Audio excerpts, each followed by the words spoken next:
जिंदगी उसी की है जो मुस्कुराना जानता है।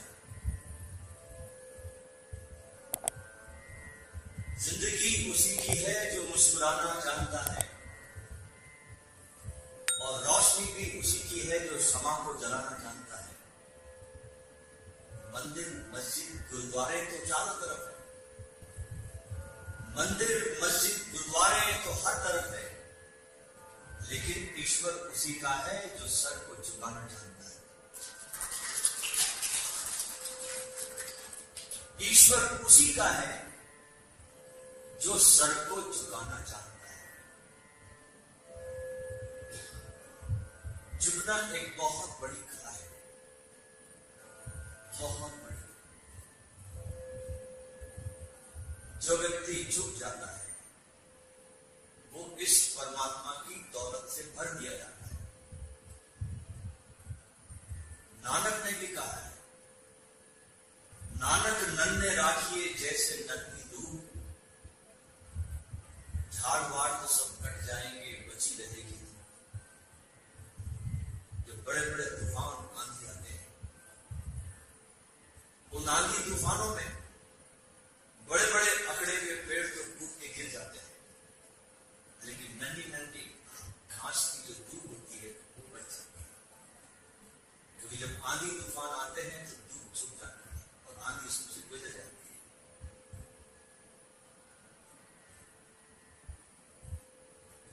भक्ति एक मार्ग है, और हमारे शास्त्रों के अनुसार भक्ति मार्ग के प्रणेता महर्षि नारद कहे जाते हैं। नारद से भक्ति की शुरुआत होती है, इसलिए उनके अद्भुत ग्रंथ का नाम है भक्ति सूत्र।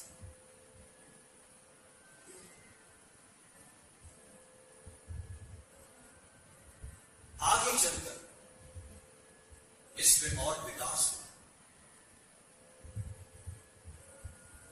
1600 ईस्वी सदी में इसमें बहुत चार चांद लगे। इससे पहले भगवान कृष्ण ने गीता में भक्ति की बात तो की, लेकिन भक्ति के साधनों का क्या उपयोग कैसा किया जाए इसका वर्णन नहीं किया। लेकिन 16वीं शताब्दी में एक बहुत बड़े महापुरुष का जन्म हुआ, जिसका नाम था चैतन्य महाप्रभु। बंगाल में जन्म लेने वाला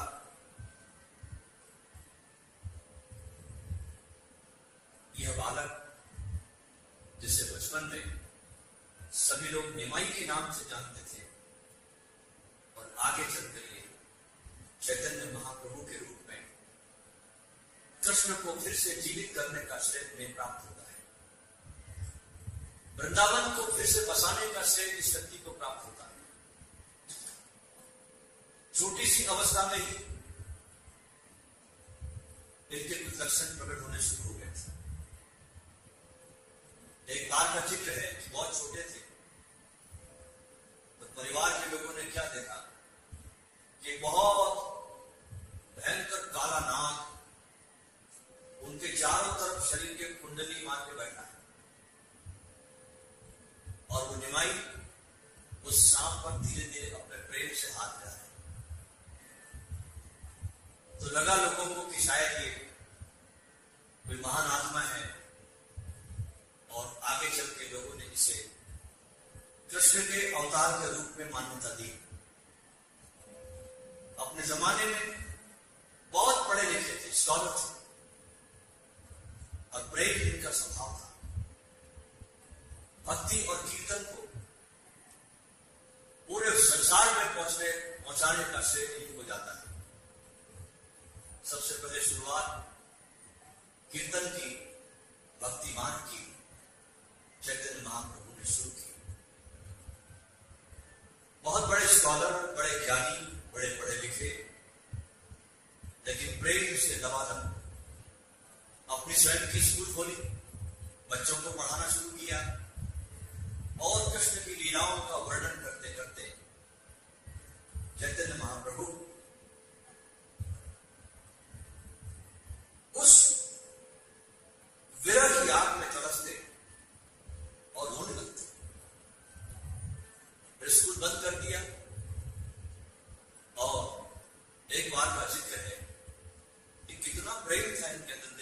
घटना से मालूम पड़ता है कि राज दरबार में दुनिया के जितने भी उस समय बंगाल में ज्ञानी थे, वे सब अपनी अपनी किताबों को लिख करके उस राज दरबार में पेश करने जा रहे हैं। बंगाल में जहां पर ये रहते थे, वहां से ये दो विद्यार्थी, चैतन्य महाप्रभु और एक और, नाव में बैठकर जाने लगे। दूसरे विद्यार्थी ने चैतन्य महाप्रभु को पूछा कि तुम कहां जा रहे हो? बोले फलाना फलाना दरबार में आज ज्ञानियों की किसी पुस्तक पर प्रथम पुरस्कार मिलने वाला है, मैं भी वहां जा रहा हूं। उस विद्यार्थी ने कहा कि जरा देखो तुम्हारी पुस्तक तुमने कैसी लिखी है। तो चैतन्य महाप्रभु ने उसकी पुस्तक दे दी जो उन्होंने लिखी थी और जो दरबार में आज पेश होनी थी। जैसे वो विद्यार्थी उस पुस्तक को पढ़ने लगा तो उस विद्यार्थी के आंखों से आंसू गिरने लगे और कहा कि आपकी पुस्तक को पढ़ने के बाद तो मुझे लगता है कि जो मैंने लिखा है उस पर तो कभी कोई पुरस्कार मिलने की संभावना नहीं है, ये तो आप पुरस्कार ले जाएंगे, इसलिए मैं दुखी होकर आंसू बह रहे हैं। चैतन्य महाप्रभु ने उसकी आंसुओं को देखा और अपनी किताब उसके हाथ से लेकर समुद्र में फेंक दी और कहा कि किसी के आंसुओं पर अगर मुझे पुरस्कार मिले तो ऐसा पुरस्कार मैं लेना नहीं चाहता। ऐसे प्रेम से भरा हुआ महापुरुष, ऐसे के हृदय में ही परमात्मा निवास करते हैं। परमात्मा को कलुषित हृदय पसंद नहीं आता। इतना निर्मल, इतना सहज, इतना कोमल हृदय हो आपके पास तो परमात्मा उसमें अपना निवास करते हैं। और ऐसा कोमल हृदय पाकर चैतन्य महाप्रभु के हृदय में परमपिता परमात्मा ने अपना निवास किया और ऐसे दीवाने हो गए और कीर्तन के एक नए संप्रदाय को जन्म दिया। उसके पहले कीर्तन नहीं होते थे, ध्यान रखें, क्योंकि संगीत कभी जोड़ा नहीं गया था। ये चैतन्य महाप्रभु के साथ इस कीर्तन की परंपरा की शुरुआत होती है। अपने भक्तों के साथ डोली बनाकर नाचते गाते चैतन्य महाप्रभु बंगाल की धरती पर घूमने लगे। विरोध भी बहुत हुआ, क्योंकि जब भी कोई प्रेमी बावरा होकर परमात्मा की भक्ति में झूमता है, गाता है, नाचता है, तो दुखी लोग जो है वे विरोध करते हैं, उसके विरोध में उतर आते। लेकिन अपने में बावरा हुआ व्यक्ति उन विरोधों की चिंता नहीं करता, क्योंकि जो उसका अनुभव है उसके आधार पर वो देखता है ये रास्ता मुझे बहुत आनंद की तरफ लेके जाता है और परमात्मा से मिलाने के लिए और शक्ति का काम करता है। एक बात का ध्यान रखना दोस्तों कि परमात्मा को हम अकेले हम ही प्रेम नहीं करते। जब प्रेम में डूबने लगे परमात्मा के, जब हमारे जीवन में ऐसा अवसर आए कि हमारे भीतर उस परमपिता परमात्मा को मिलने की थोड़ी ललक पैदा हो गई है, थोड़ी लालसा पैदा हो गई है, थोड़े हमारे आंसू बहने लगे हैं, थोड़ा हम पिघलने लगे हैं, तो ध्यान रखना कि परमात्मा तुम्हारे प्रेम में डूबने लगा। तुम नहीं डूब रहे, वो तुम्हारे प्रेम में डूबने लगा है, इसलिए तुम्हारे जीवन में ही क्षण आने लगे। जब परमपिता परमात्मा तुम्हारे प्रेम में डूबता है तब तुम्हारे जीवन में लालसा भी पैदा बढ़ती है, आंसू भी बहते हैं, तुम पिघलना भी शुरू करते हो। और ये ध्यान रखना, फरीउद्दीन अत्तार का बड़ा प्यारा वचन है सूफी फकीर का, बहुत उच्च कोटि का फकीर हुआ ये फरीउद्दीन अत्तार ईरानी। उसका बड़ा प्रसिद्ध वचन है, उसकी एक बड़ी प्यारी पुस्तक है, उसका नाम है मणिकुट्टे। उसमें करीब 1.25 लाख उसके गीत हैं। उस किताब में एक बहुत सुंदर सा सूत्र आता है और वो कहता है कि मेरे भीतर का सारा अहंकार, हर व्यक्ति में अहंकार ही बाधा है, सबसे बड़ी बाधा है अहंकार। फरीउद्दीन अत्तार कहता है कि मेरे भीतर का अहंकार आंसुओं के माध्यम से बाहर निकल गया। आंसुओं के माध्यम से ही अहंकार बाहर निकलता है। ये ध्यान रखना। सूत्र आपको सूत्र दे रहा हूं। अहंकार किसी भी कारण से बाहर नहीं निकलता, वो इतना जबरदस्त आपके भीतर बैठा होगा। सिर्फ उसके बाहर निकलने का जो द्वार है अहंकार का, वो है आपके आंखों से बहती हुई धारा, आपके आंखों से बहते हुए आंसू। उस धारा में, उस प्रभाव में अहंकार बाहर निकलता है। इसलिए अगर परमात्मा को पाना हो, उसके साथ थोड़ी याराना करना हो, थोड़ी दोस्ती करनी हो, तो अपने आंसुओं को थोड़ा आने दो बाहर। हम सब तरह से सूख गए थे, हंसना भूल गए, रोना भूल गए, मुस्कुराना भूल गए, सब कुछ भूल गए। एक मशीन के युग में हम खुद एक मशीन हो गए। इसलिए रोना भक्ति का प्रथम सूत्र है। इसलिए बाई मीरा भी गाती है कि असवन जल सींच सींच प्रेम बेल बोई, कि मैंने ये अपने जीवन की जो प्रेम की बेल है, ये आंसुओं के जल से सींची गई है। इसको और कोई भी जल नहीं सींच सकता। ये बेल ऐसी है कि जिसे आंसुओं का जल ही चाहिए। और अब तो बेल फूल गई, अब तो बेल फैल गई, आनंद के हुए। और जैसे जैसे तुम पिघलते हो, आंसू क्या है? आंसू है तुम्हारा बर्फ, जो तुम हो गए हो बर्फ ठंडे, वो तुम्हारा पिघलना। जब तुम पिघलते हो, जब तुम तपते हो उस विरह की आग में, जब तुम्हारा विरह पकड़ता है, परमात्मा से न मिलने का तुम्हारे भीतर आग पैदा होती है, उस बर्फ को पिघलाती है तुम्हारी वो विरह की आग। और उस आग में जब तुम तपते हो तो तुम्हारे आंखों से आंसू बहने लगते हैं। और जो जो तुम्हारे जीवन में आंसुओं का सैलाब आता है, जो तो तुम बदलने लगते हो, बिल्कुल दूसरे होने लगते हो, बिल्कुल नए। तुमको पता भी नहीं है कि तुम पिघलते जा रहे हो और कुछ तुम्हारे भीतर आता जा रहा है, और तुम शून्य होते चले जाते हो, तुम खो जाते हो। ये तरीका है अहंकार को गिराने। बाकी कुछ भी कर लो, जाता नहीं, जाएगा भी नहीं। इसकी भक्ति है अपने आंसुओं को परमात्मा के चरणों में समर्पित कर देने की कला। जितना ज्यादा समर्पित करते हो, उतना ही तुम्हारे भीतर सत्य आने लगता है। कीर्तन में बहुत लंबे चौड़े गीत नहीं होते, एक ही शब्द को लिया जाता है और उसी शब्द पर पूरी चेतना को केंद्रित किया जाता है।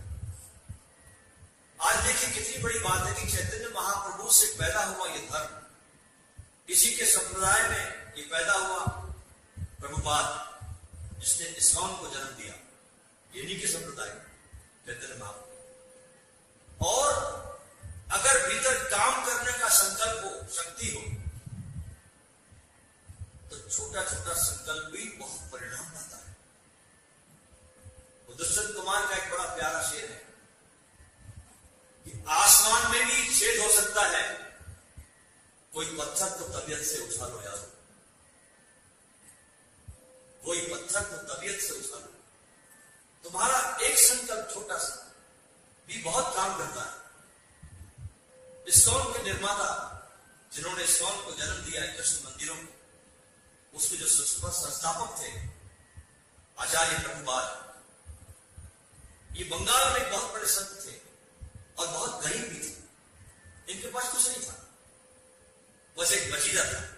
इनकी झोली में हमेशा एक मजीरा हुआ करता था और वो मजीरे पे अपने कीर्तन करते थे। अचानक कहानी कहती है इनके संदर्भ में कि इनके भावदशा में चैतन्य महाप्रभु प्रकट हुए और कहा कि तुम्हें अमेरिका जाना है। अभी उठे सो, इनके पास तो सिवाय मजीरी कुछ था नहीं, अमेरिका जाना है, क्या करें?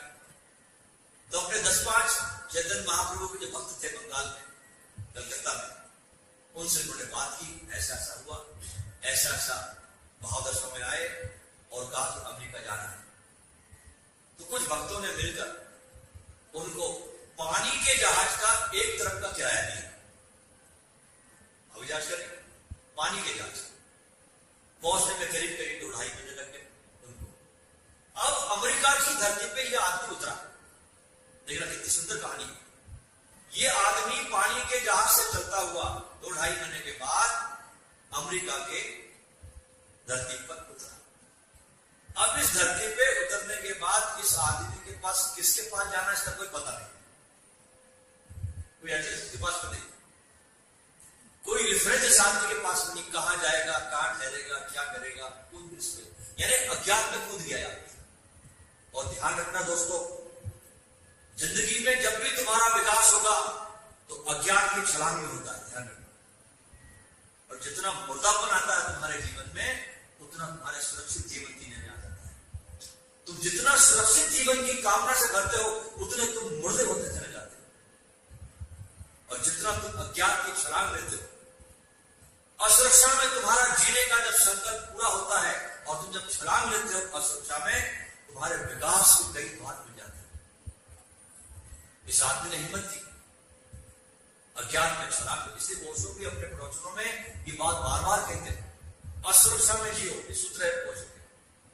अज्ञात में छलांग लो, ये सूत्र है ओशो के। ये सूत्र ऐसे शब्दों के सूत्र नहीं है, ध्यान रखना, इसके पीछे बहुत बड़ी श्रृंखला जन्म लेती है। जब ओशो कहते हैं अज्ञात में छलांग लो, ये बात है जो प्रभुपाद दे रहा है। अज्ञात में छलांग, कोई पता नहीं इस आदमी के पास ये कहां जाएगा, कहां भोजन करेगा, कहां ठहरेगा। जाकर बैठ गए एक सुंदर से पार्क में एक झाड़ के नीचे, और झाड़ के नीचे बैठकर अपने झोली में से मजीरा निकाला और हरे कृष्ण कृष्ण कृष्ण कृष्ण कृष्ण हरे हरे हरे राम राम राम हरे हरे, और एक कीर्तन शुरू किया और मगन हो गए। उस मगन अवस्था में उसके कीर्तन को देखो, जब तुम मस्त होते हो तो ये अस्तित्व बहुत संवेदनशील है, क्या है। जैसे एक तुम्हारा ये शरीर है, इसमें तुम जीते हो, ये एक बड़ा शरीर है तुम्हारे आसपास, ये भी तुम्हारा शरीर है। जब तुम मस्त होते हो तो शरीर को पता चलता है जो तुमको घेरे हुए। जैसे ही मस्त हुआ प्रभुपाद अपने मजीरे की धुन पर और अस्तित्व ने अपना काम करना शुरू किया कि 4-5 अंग्रेज आकर के वहां बैठे, उसके मजीरे को कीर्तन में सुनते हैं। अब अंग्रेज तो शब्द समझता नहीं हिंदी का, लेकिन वो जो मगन होने की धुन थी वो पकड़ गई उनको। और उन दिनों में हिप्पियों का युग था, वाह, हिप्पीज लोग बहुत पैदा हो रहे थे, समाज से बगावत कर रहे थे, सारी चीजों को इनकार कर रहे थे। तुमने जो विकास किया कि हमारे जीवन में क्या परिणाम लाया, क्या कौन सी शांति मिल गई, कौन सा आनंद मिल गया। तो पूरा एक रेवोल्यूशन था हिप्पी के रूप में अमेरिका। तो कुछ लोग आगे बैठ गए और जब उनका कीर्तन खत्म हुआ उन्होंने पूछा कि आप कहां रुके। उन्होंने कहा कि मैं तो तेरे पास ही रुकने को आया। सीधा बोल, संकोच नहीं किया, तेरे पास ही रुकना है। तो वो उनको अपने घर ले गए। यहां से ही शुरू होता, देखिए पहला कदम यहां से शुरुआत होती है स्वामी के इतिहास की। और आज आप देखिए कि संसार के कोने कोने में बड़े से बड़े करोड़ों अरबों के इनके मुद्दे बने। ऐसा होता है आपका जरा सा एक कदम बढ़ा देना जीवन। इसलिए साधक को कभी भी असुरक्षा में छलांग लेने में कभी डरना नहीं चाहिए।